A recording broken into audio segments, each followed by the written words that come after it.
Theory of covalent bond.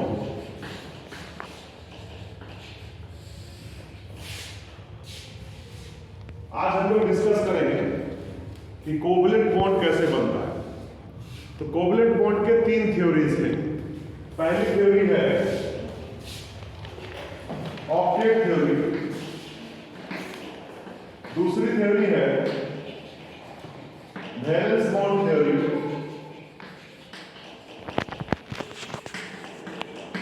और तीसरी theory है मॉलिक्यूलर ऑर्बिटल थ्योरी।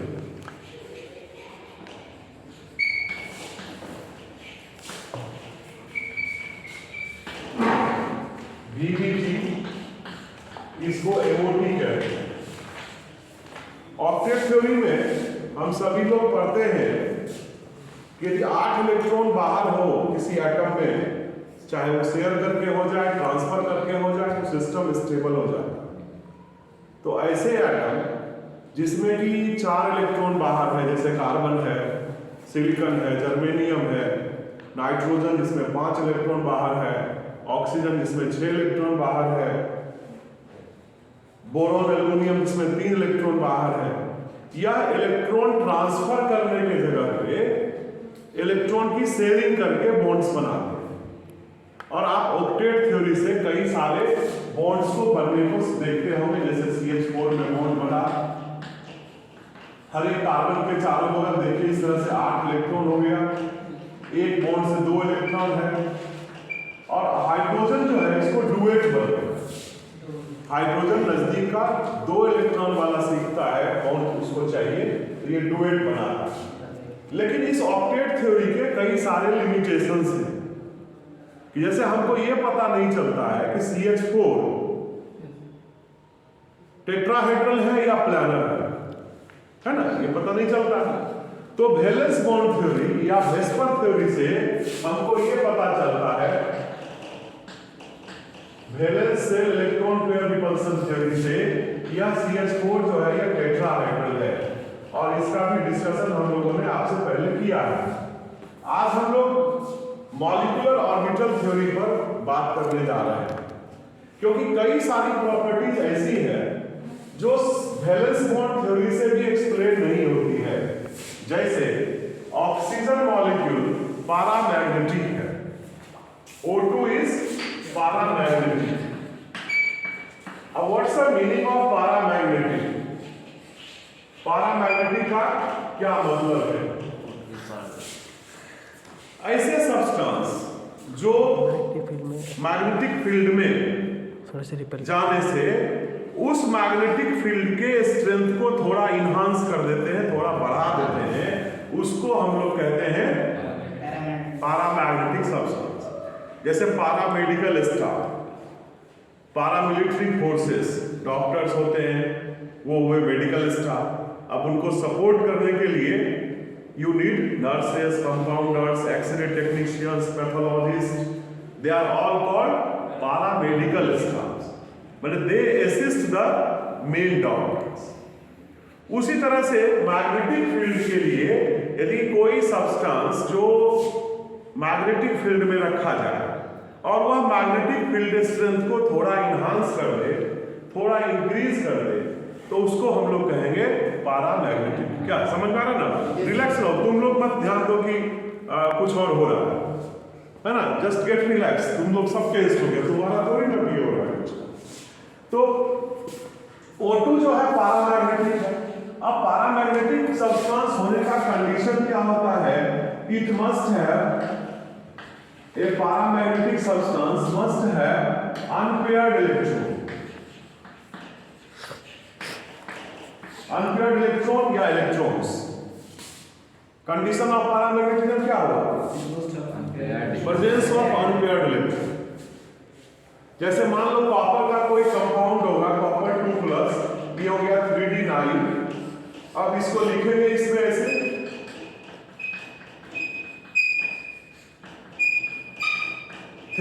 ऐसे लिखा है, ये एक अनपेयर्ड इलेक्ट्रॉन हुआ। तो कॉपर 2+ का कोई कंपाउंड, चाहे कॉपर सल्फेट हो, CuSO4, ये पैरामैग्नेटिक हो,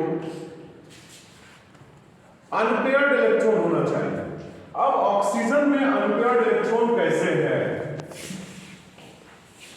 ऑक्टेट थ्योरी से ये नहीं दिखता है कि ऑक्सीजन को अनपेयर्ड इलेक्ट्रॉन है, क्योंकि ऑक्सीजन को इस तरह से देखिए, ऑक्टेट थ्योरी से या वैलेंस बॉन्ड थ्योरी से, तो ये 8 हो गया, ये भी, इसको भी 8 हो गया, दोनों को 8 हो गया। तो कहीं पर यहां डबल बॉन्ड बनता हुआ दिख रहा है, ये इलेक्ट्रॉन भी पेयर्ड, ये भी पेयर्ड, ये भी पेयर्ड, ये भी पेयर्ड। ये ऑक्टेट थ्योरी से अनपेयर्ड इलेक्ट्रॉन नहीं दिख रहा। यदि हम वेस्पर थ्योरी या वैलेंस बॉन्ड थ्योरी की बात करते हैं तो वहां भी देखिए कि ऑक्सीजन है 1s2 2s2 2p4, ये देखिए 2s2 2p4, ये है ऑक्सीजन का वैलेंस शेल कॉन्फ़िगरेशन। 1s2 नहीं लिख रहे हैं, या 1s2 भी चलिए लिख लीजिए, लेकिन वैलेंस शेल का इलेक्ट्रॉन पार्टिसिपेट करता है, इसको 2 अनपेयर्ड इलेक्ट्रॉन है, एक ऑक्सीजन को 2 अनपेयर्ड इलेक्ट्रॉन। एक दूसरा ऑक्सीजन लेंगे, अनदर ऑक्सीजन, उसको भी 2 अनपेयर्ड इलेक्ट्रॉन। अब ये इलेक्ट्रॉन जो अनपेयर्ड इलेक्ट्रॉन है, इनके बीच शेयरिंग होगा, शेयरिंग होगा नहीं? yes, yes. और वैलेंस बॉन्ड थ्योरी कहता है कि एक p ऑर्बिटल ऑक्सीजन के साथ इस तरह से लीनियर ओवरलैपिंग किया, ये सिग्मा बॉन्ड बनाया, ये ऑक्सीजन का 2 एटम है, मान लो OA OB लिख देते, ये इसका एक p ऑर्बिटल है, ये वाला px py pz कुछ भी ले लो, और दूसरा जो इलेक्ट्रॉन है वो अब क्या करेगा? Lateral overlapping. ये हम लोग वैलेंस बॉन्ड थ्योरी में पढ़ते हैं, yes. जहां पर हम इलेक्ट्रॉन को वेव मानते हैं और कहते हैं कि कोवेलेंट बॉन्ड का फॉर्मेशन वेव के ओवरलैपिंग से होता है। क्या रे, बात समझ रहे हैं? कोई डाउट हो तो बोलना, तुम समझो कि जनरल क्लास है, डोंट गेट टेंस्ड। तो ये सिग्मा बॉन्ड बन गया, ये पाई बॉन्ड है। अब देखिए, यहां देखिए, ये इलेक्ट्रॉन पेयर्ड, ये इलेक्ट्रॉन पेयर्ड, नीचे वाला भी दोनों पेयर्ड, और ये दोनों भी ओवरलैपिंग कर लिया आपस में, तो ये भी पेयर्ड हो गया, तो कोई अनपेयर्ड इलेक्ट्रॉन नहीं। लेकिन ऑक्सीजन पैरामैग्नेटिक है, यह प्रयोग से साबित होता है। कैसे? तो वैलेंस बॉन्ड थ्योरी से इसका एक्सप्लेनेशन नहीं हो सकता। इसके लिए हम लोग कोशिश करते हैं कोई दूसरी थ्योरी दी जाए, तो उसी समय में जब वैलेंस बॉन्ड थ्योरी दी गई तो कुछ साइंटिस्ट ने, नायलॉन, गिल्सबी, ऐसे लोगों ने एक दूसरी थ्योरी भी दी, जिसको हम लोग कहते हैं मॉलिक्यूलर ऑर्बिटल थ्योरी। अब एक बात समझिए कि वैलेंस बॉन्ड थ्योरी में हम प्रपोज करते हैं कि वैलेंस शेल का इलेक्ट्रॉन ही बॉन्ड बनाने में पार्टिसिपेट करता है।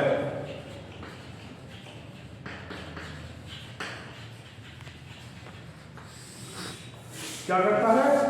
बॉन्ड बनाने में पार्टिसिपेट करता है, सिर्फ वैलेंस शेल का इलेक्ट्रॉन। अब इलेक्ट्रॉन तो वेव है, तो मान लो कि ऑक्सीजन ने या कार्बन ने कहीं बॉन्ड बनाया 1s2 2s2 2p2, ये valence shell electron, valence electron, ये है कोर इलेक्ट्रॉन। भाई ये कोर इलेक्ट्रॉन जो है, यह क्या करेगा? कुछ नहीं करेगा क्या? है? कोर इलेक्ट्रॉन भी तो कुछ करेगा कि बैठे छोड़ देगा, ऐसे ही रहेगा। ये कहेगा कि जाओ तुम वो खाना वाना खा लो, उधर बॉन्ड बना लो, हम ऐसे ही बैठे रहते हैं। ऐसा होगा क्या? घर में यदि कोई पेरेंट्स है, अब पेरेंट्स जो है वो टीवी देखने लगे, मोबाइल देखने लगे, और दो बच्चा है उसको छोड़ दीजिए, तो चुपचाप बैठ के पढ़ते रहेगा। इतना शरीफ बच्चा होता है क्या? वो भी कुछ करेगा।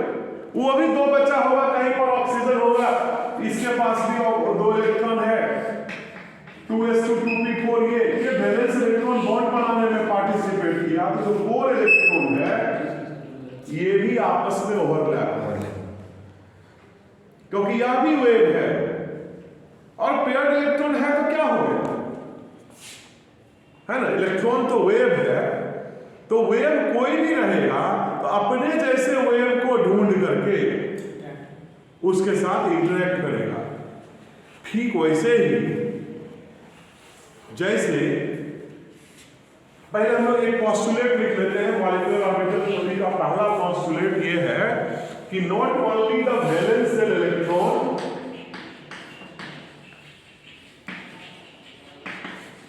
not only the valence shell electron but inner electrons also participate. The valence shell electrons but inner electrons also participate in overlapping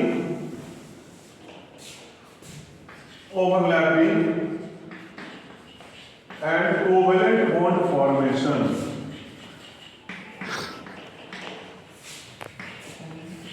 क्या स्पेस कम कोवेलेंट बॉन्ड फॉर्मेशन, ये पहला पॉस्टुलेट है।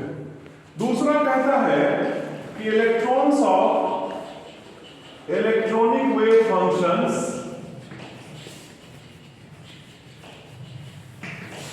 Of similar energies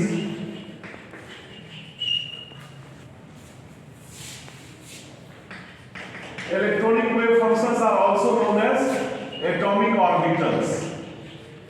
So atomic orbitals of similar energies overlap together to form molecular orbitals.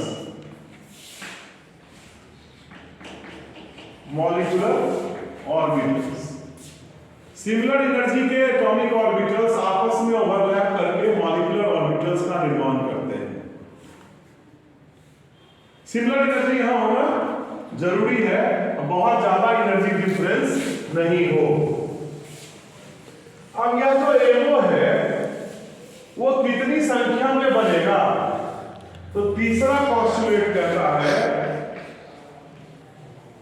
कि total number of MOs मतलब molecular orbitals form is equal to number of AOs atomic orbitals AOs participating.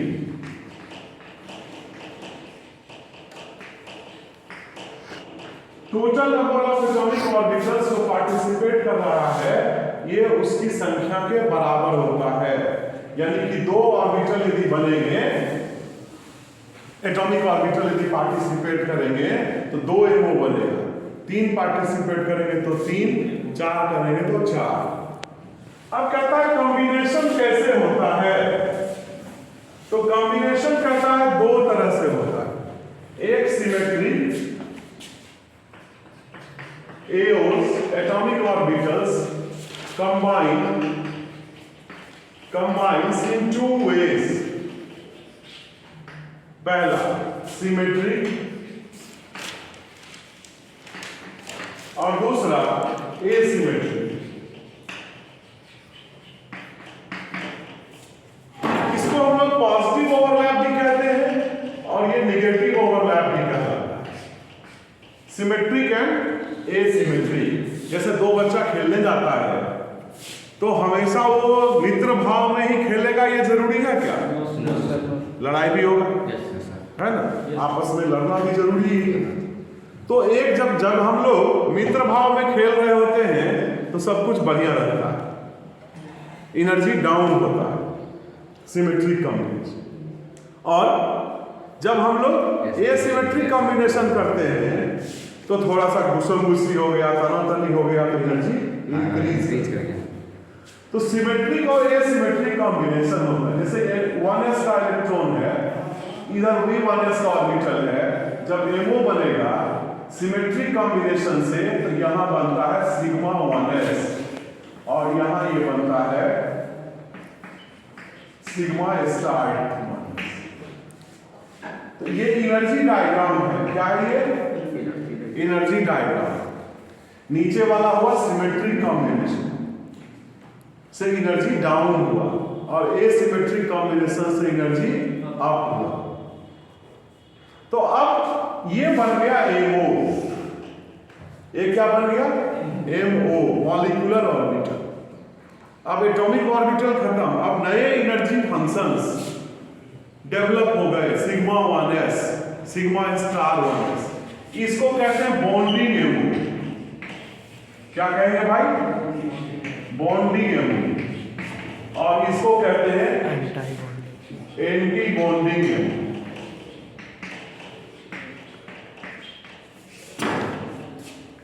Bonding और anti bonding MO, इस तरह से हम इसको define करते हैं।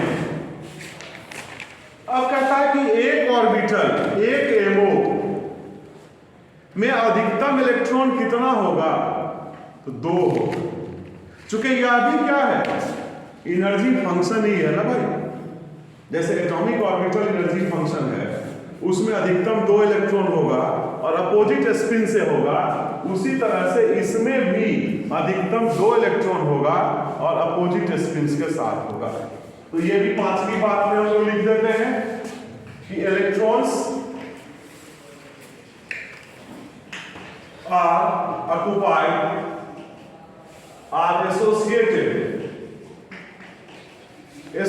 ऑक्युपाइड अच्छा टर्म नहीं है, एसोसिएटेड विथ एमोस following Hund's rule and Pauli's exclusion principle।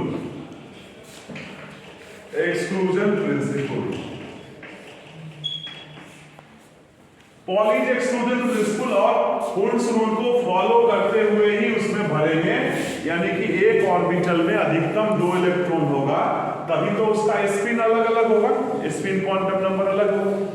Pauli's exclusion principal क्या है किसी को याद? नहीं है।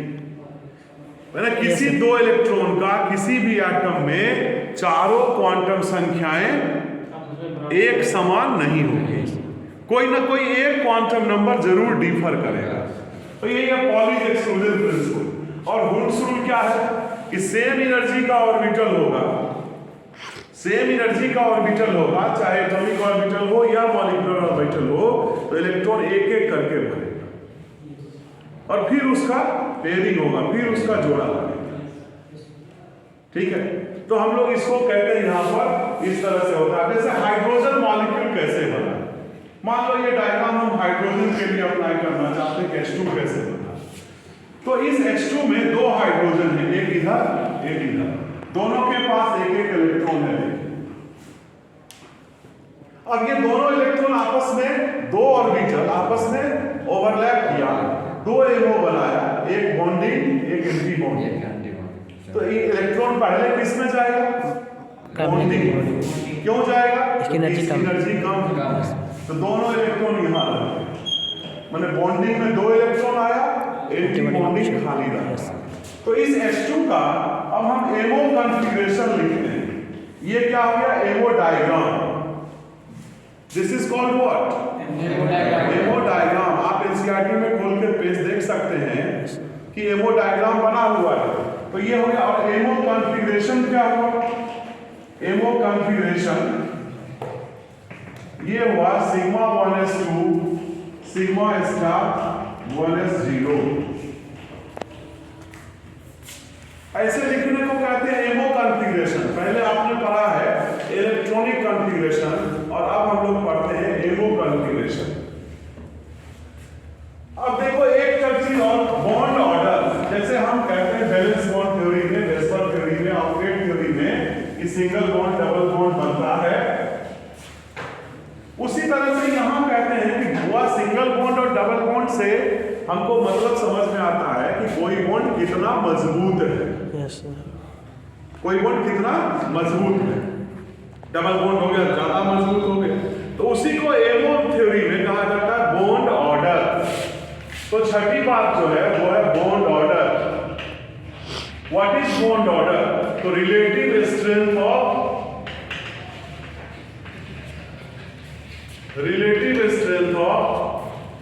Covalent bonds. More the bond order more the strength. ज्यादा बॉन्ड ऑर्डर होगा स्ट्रेंथ ज्यादा होगा, बॉन्ड की लंबाई भी कम हो जाएगी। तो H2 के लिए अब ये बॉन्ड ऑर्डर गणितीय रूप से क्या लिखते हैं? Half number of electrons in bonding MO minus number of electrons in anti bonding MO, NB minus NA by 2। ठीक है, इससे हम लोग इसको लिख सकते हैं। तो H2 का बॉन्ड ऑर्डर क्या हो गया? हाफ 2 घटाव 0 यानी कि 1। H2 का बॉन्ड ऑर्डर हो गया 1। और इसी को आप पढ़ते हैं वैलेंस बॉन्ड थ्योरी में। यह हमारा क्या है? सिंगल बॉन्ड से हाइड्रोजन आटम जुड़ा हुआ है। So with the help of MO theory, we can explain that helium-2 does not exist. Helium-2 does not exist. ऐसे भी हम लोग जानते हैं कि हीलियम बॉन्ड नहीं बनाता है, अपने एटम के साथ भी बॉन्ड नहीं बनाता है, क्योंकि इनर्ट गैस है, नोबल गैस है। पहले इनर्ट गैस बोलते थे, आज के दिन नोबल गैस बोलते हैं, क्योंकि कुछ इनर्ट गैस कंपाउंड बनाने लगा। जैसे जेनॉन के कंपाउंड्स बन गए हैं, xenon chlorides, HCl2, HCl4, HCl6, ये सब बन गया है। तो इसलिए हम लोग कहते हैं कि now it is noble gas. लेकिन अभी हम लोग देखते हैं कि एमो थ्योरी से कि हीलियम-2 कैसे नहीं बनता है। तो हीलियम-2 में 2 हीलियम है, दोनों के 1s में इलेक्ट्रॉन है 2-2। अब इनका कॉम्बिनेशन होगा, देखिए तो यहां पर सिग्मा 1s, यहां सिग्मा स्टार 1s, यहां 2 इलेक्ट्रॉन, यहां भी 2 इलेक्ट्रॉन। अब ऐसे इसका एमो कॉन्फ़िगरेशन ये हो गया MO diagram of helium two. J D Lee की किताब में आप देखिएगा एक क्वेश्चन है कि so from MO theory that helium two does not exist. तो ये एमो डायग्राम हो गया हीलियम-2 का। अब इसका बॉन्ड ऑर्डर क्या होगा? तो अभी आपको बताया half number of electrons in bonding minus number of electrons in anti bonding. तो हाफ 2 घटाव 2 0, तो बॉन्ड ऑर्डर 0। और जब किसी भी सिस्टम में बॉन्ड ऑर्डर 0 हो जाए तो बॉन्ड नहीं बनेगा। इसलिए हमने एमो थ्योरी से ये शो कर दिया कि हीलियम-2 नहीं बनेगा। लेकिन हीलियम-2 प्लस बन सकता है, He2 प्लस बन सकता है। He2 प्लस का मतलब क्या हो? एक हीलियम और इसके साथ में दूसरा हीलियम प्लस। अब इसमें 1s2 है, इसमें 1s1 है। तो अब यदि हीलियम-2 प्लस बनता है तो उसका एमो डायग्राम कैसा होगा? कुल इलेक्ट्रॉन की संख्या 10 इलेक्ट्रॉन कैसे भराएगा? 2 2 4 2 6 2 8, ये 9 और ये 10। यहां ध्यान दीजिए, अभी yes, I have a colored chalk here just to show you that this electron is unpaired electron. Why it is unpaired? Because we have two molecular orbitals that are degenerate molecular orbitals, समान ऊर्जा का molecular orbital। तो इसमें हमको ये यहां इस तरह से आया, एक इलेक्ट्रॉन आया। अब ये एक अनपेयर्ड इलेक्ट्रॉन आया तो क्या हम समझा सकते हैं? हम ना केवल बॉन्ड ऑर्डर बना सकते हैं बल्कि यह भी समझा सकते हैं कि बोरॉन 2 इज पैरामैग्नेटिक। ये जेईई मेंस का एडवांस का क्वेश्चन है कि बोरॉन 2 पैरामैग्नेटिक होता है। कैसे? तो एमो थ्योरी। समझ में आ रही है बात? चलो, तो यहां तक समझ में आ गई। बॉन्ड ऑर्डर निकाल सकते हैं आप इसका भी बॉन्ड ऑर्डर कितना हो जाएगा? 1। कैलकुलेट करके आप देख सकते हैं। मैं जल्दी से आपको ये बताता हूं ऑक्सीजन में कैसे होता है।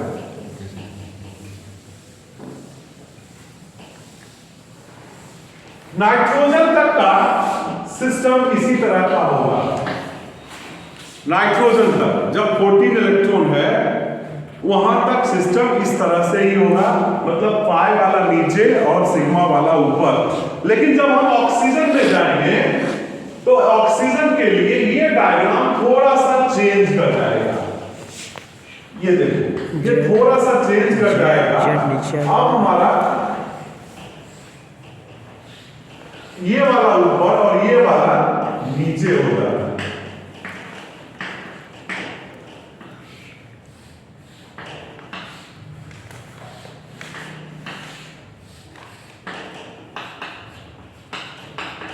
यह ऑक्सीजन और उसके बाद 14 इलेक्ट्रॉन के बाद का जो सिस्टम है उसमें यह इस तरह से हो जाएगा। बाकी नीचे कोई चेंजिंग नहीं है, सिग्मा 2s वाला वैसे ही रहेगा।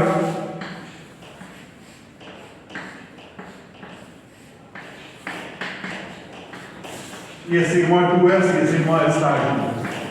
तो अब देखिए ऑक्सीजन में कुल इलेक्ट्रॉन की संख्या 16 है।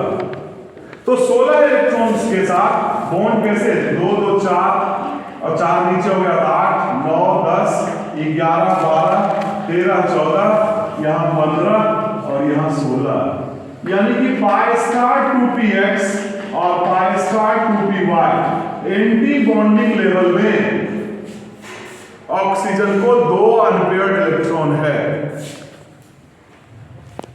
समझे बात? एंटी बॉन्डिंग लेवल में ऑक्सीजन को 2 अनपेयर्ड इलेक्ट्रॉन है, इसलिए ऑक्सीजन पैरामैग्नेटिक है। क्लियर जी? हाँ? समझ में आया? बोरॉन 2 भी पैरामैग्नेटिक और ऑक्सीजन 2 भी पैरामैग्नेटिक, लेकिन यह पाई ऑर्बिटल के कारण एंटी बॉन्डिंग में पाई में है और यहाँ बॉन्डिंग के पाई में। तो हमारा जो 11 का है कॉन्सेप्ट एमो थ्योरी का, वो यहाँ पे समाप्त हो जाता है। और ग्रेजुएशन वालों के लिए हम लोग हेट्रोडायटोमिक मॉलिक्यूल्स में CO और NO में भी एमो डायग्राम पढ़ेंगे। Thank you. और ये हो गया हीलियम 2+ का बॉन्ड ऑर्डर, और अब यहाँ पर एक इलेक्ट्रॉन है, मतलब बॉन्डिंग में 2 इलेक्ट्रॉन और एंटी बॉन्डिंग में अब 1 इलेक्ट्रॉन। तो इसका बॉन्ड ऑर्डर हो गया 2/1/2 यानी कि हाफ 0.5। तो लोगों ने ये हीलियम 2+ को थ्योरेटिकली बनने की पॉसिबिलिटी शो करता है। अब लोगों के पास ये चैलेंज आ गया कि भाई ऐसा होगा कि नहीं होगा। कैसे? तो लोगों ने डिस्चार्ज ट्यूब में हाई वोल्टेज पर हीलियम गैस को डाल करके बहुत ऊंचा करंट डाला, 10,000 वोल्ट का 5,000 वोल्ट का करंट डाला, तो हीलियम आयनाइज होता है और 10⁻⁻⁶7 सेकेंड्स के लिए हीलियम 2+ के आयन बनते हैं। इसको कहा गया मॉलिक्यूलर आयंस। और आप नोबल गैस के चैप्टर में जेडी ली के बुक में आप सबसे अनुरोध है कि जेडी ली का किताब जरूर पढ़िए। नोबल गैस के चैप्टर में ये लिखा हुआ मिलेगा कि हीलियम 2+ बनता है। हीलियम 2+ ही नहीं, He2+, He2+,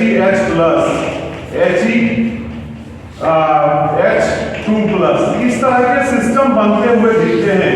all these are having very short life time, बहुत छोटा, बहुत कम समय के लिए है।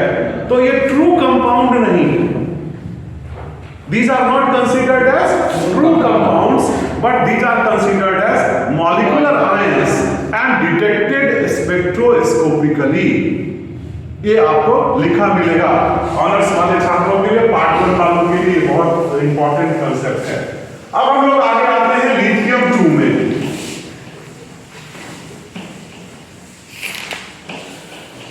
अब लिथियम 2 बनता है कि नहीं?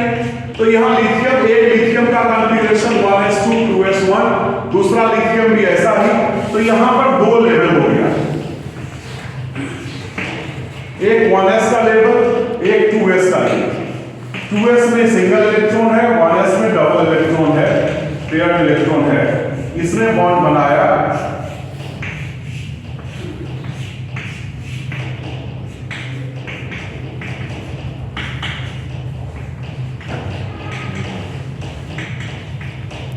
ऊपर खाली रहेगा, इसका नाम हम लोग देते हैं sigma 1s, sigma star 1s, sigma 2s और ये सिग्मा स्टार 2s। ये हो गया लिथियम 2 का ammo diagram. This is called ammo diagram of lithium 2। जब हम मेटालिक बॉन्ड पढ़ेंगे तो उसमें इस लिथियम, चूंकि मेटल है और अभी लिथियम बड़ी चर्चा में है। क्यों चर्चा में है भाई लिथियम? Battery lithium. अफगानिस्तान में लिथियम का, अफगानिस्तान को जाने दो, मेरे भारत में मिला है, जम्मू कश्मीर में लिथियम मिला है। और लिथियम हमारे फोन के बैटरी के लिए, लैपटॉप की बैटरी के लिए और फोटोवोल्टाइक सेल के लिए लिथियम आयन बैटरीज की बहुत जरूरत होने वाली है। अभी हो ही रही है, अभी हम आयात करते हैं, अभी भी इस्तेमाल लिथियम। हाँ, और आगे भविष्य में यदि हमारा अपना लिथियम आएगा तो हमको आयात करने की जरूरत नहीं पड़ेगी। ये बहुत अच्छा चीज हुआ है।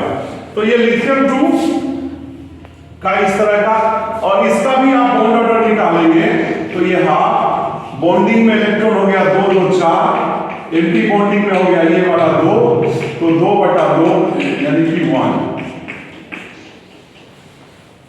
But beryllium 2, similarly I can say कि beryllium 2 does not exist। यह भी हीलियम जैसा ही हो जाएगा और इसमें भी बॉन्ड ऑर्डर 0 हो जाएगा। अब लिथियम और बेरिलियम के बाद हम कंसीडर करते हैं बोरोन का, बोरोन 2। अब बोरोन 2 से एक नया तरह का चीज आएगा। वो नया क्या है? तो यहां से आप वैलेंस सेल में p इलेक्ट्रॉन्स, p ऑर्बिटल्स आएंगे। क्या आएगा वैलेंस सेल में? p orbitals. तो जैसे बोरोन 2, इसका एमओ डायग्राम देखिए। एक बोरोन का कॉन्फ़िगरेशन हम पहले लिखते हैं 1s2 2s2 2p x1 2p y1 0 2p z0, ऐसा हम लिख सकते हैं। या अभी इसको छोड़िए, कंफ्यूजन होगा, आप 2p1 ही। अब देखिए दूसरा बोरोन को भी ऐसा नहीं होगा 1s 2s और 2p। 1s का कॉम्बिनेशन सबसे नीचे लिखते हैं ऐसे,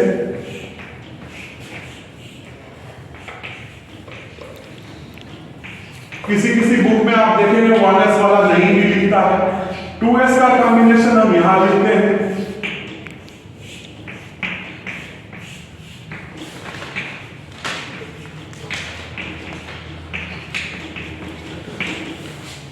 और 2p के लिए अब हम ऊपर बनाएंगे इस जगह पर 3 ऑर्बिटल। क्योंकि p में p कोई ऑर्बिटल नहीं होता है, ऑर्बिटल होता है px py और dz, और तीनों क्या होता है? डिजेनरेट, मतलब समान ऊर्जा का। तो हम यहां पर लिखेंगे 2px 2py 2pz।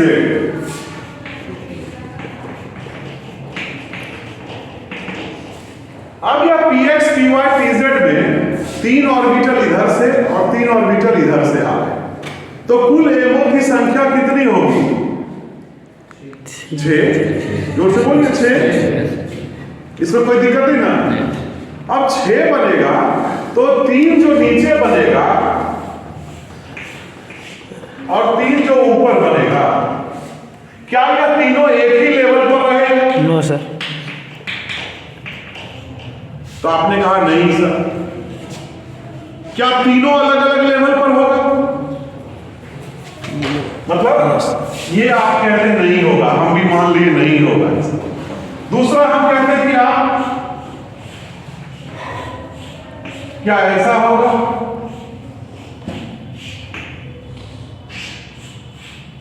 तीनों अलग अलग लेवल पर होगा? 2 1 1 अलग। ये भी नहीं होगा, ये भी आप कह रहे नहीं होगा। हम इसको भी कहा।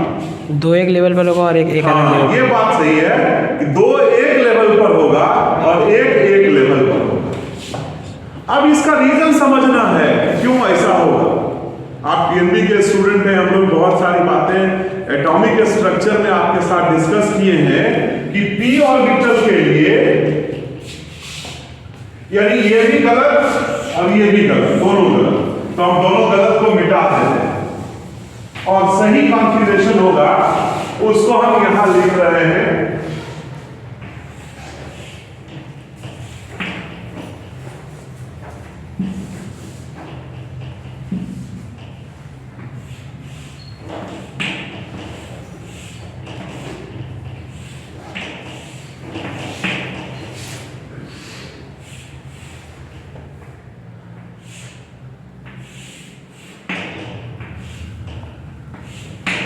यानी दो एक साथ होगा, एक अलग होगा और यहां ये ऐसे होगा। This is the correct orientation.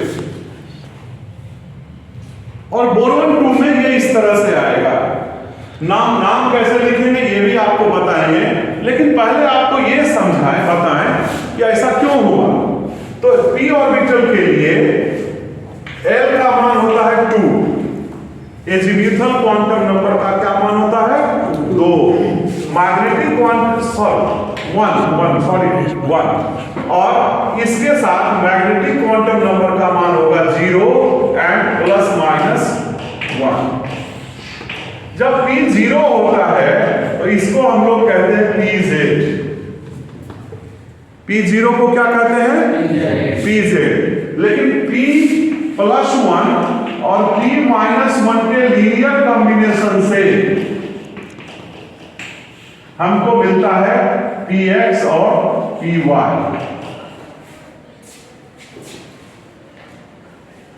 समझो बात। जब P 0 है तो उस एंगुलर फंक्शन को हम कहते हैं Pz। ये थोड़ा सा इसमें क्वांटम आता है और हम डिस्कस किए हैं पहले। लेकिन P प्लस 1 और P माइनस 1 के साथ जो वेव फंक्शन आता है उस वेव फंक्शन में कॉम्प्लेक्स नंबर होते हैं, I होता है, और उस I वाले कॉम्प्लेक्स वाले फंक्शन को हम लीनियर कॉम्बिनेशन करते हैं तो रियल फंक्शन में चेंज करता है। तो Px क्या हुआ तो इसका पॉजिटिव कॉम्बिनेशन, और ये Py क्या हुआ इसका नेगेटिव कॉम्बिनेशन। तो Px और Py की एनर्जी इसीलिए एक समान, समझ रहे हैं, Px और Py की एनर्जी एक समान है और Pz की एनर्जी थोड़ी अलग है। तो हम यहां पर आप देखो Px और Py को मिला के यहां लिखे हैं और इस MO को कहते हैं pi to Px और pi to Py। इसको कहते हैं सिग्मा टू Pz। ये सब MO है, मॉलिक्यूलर ऑर्बिटल है। लेकिन जैसे एक घर में 3 बच्चे रहेंगे, तीनों का नाम अलग अलग रखेंगे ना जी, सबका नाम एक ही रख देंगे नहीं, ठीक है। तो ऐसे ही नाम अलग अलग रखना है। इसको पाई, इसको भी pi two Px, pi two Py, ये सिग्मा टू Pz। ऊपर वाला ऐसे ही होगा pi star two Px, pi star two Py और सिग्मा स्टार टू Pz। एक बार यह डायग्राम समझ लो, बुक्स में बने हुए हैं, वहां पे देख लेना है। एनसीईआरटी में सब चीज है, पार्ट 1 वाले के लिए भी ये काफी है। अब बोरोन 2